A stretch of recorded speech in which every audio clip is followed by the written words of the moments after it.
राधाष्टमी थी, बाबा का निर्जल व्रत था। कृपा सिंधु बाबा को बुलाकर उन्होंने कहा, बाबा मेरा गला सूख रहा है, कृपा सिंधु मेरा गला सूख रहा है, पुराना घी हो तो थोड़ी मेरी मालिश कर दो बाहर से, अंदर तो जल लेना ही नहीं है। बाबा ने कहा, बाबा आपकी आयु हो गई है, स्वास्थ्य भी ठीक नहीं है, थोड़ा पंचामृत ले लीजिए, आपका शरीर भी दुर्बल है। नहीं नहीं, बिल्कुल नहीं, मेरा व्रत खंडित हो जाएगा, आजीवन मैंने जल नहीं लिया है। तो बाबा एक टुकड़ा मिश्री का ही ले लीजिए, ठाकुर जी का प्रसादी मिश्री है। अरे बोले, तेरे हाथ जोड़ूं, तू मेरा व्रत भंग करने में क्यों लगा हुआ है। ये निकल गई समय, एक राधाष्टमी के दूसरे दिन नवमी हो गई, बीच में दशमी गई, एकादशी फिर आ गई, फिर निर्जल व्रत।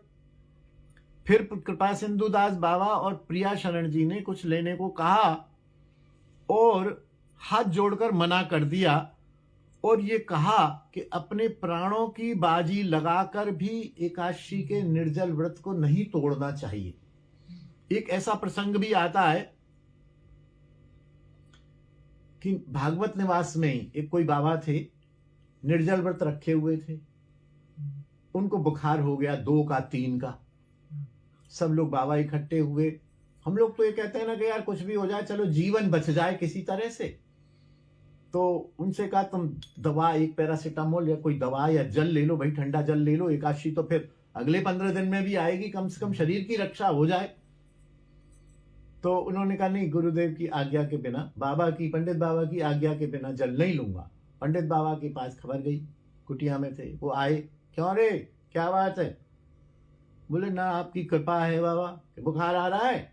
तो सब लोग बोले 2-3 कि बाबा इनको बड़ा बुखार आ रहा है, आप आज्ञा कर दो, आप आज्ञा कर दोगे तो ये जल ले लेंगे, एक गोली भी दे देंगे, शरीर रक्षा हो जाएगी, और एकादशी तो फिर 15 दिन बाद फिर आते। बोले, नहीं, खबरदार, ये कितना अच्छा अवसर है, वृंदावन की भूमि है, इसको ब्रज रज में लेटा दो। ब्रज रज है, एकादशी का निर्जल व्रत है, हरि नाम कर रहा है, तुम लोग भी संकीर्तन करो। अगर ऐसे में प्राण जाए तो और चाहिए क्या साधक को। ऐसी अवस्था में यदि प्राण जाते हैं तो साधक को क्या चाहिए। बोले, बिल्कुल नहीं देना, इसका व्रत नहीं तोड़ना और कुछ नहीं होगा, मंगल होगा।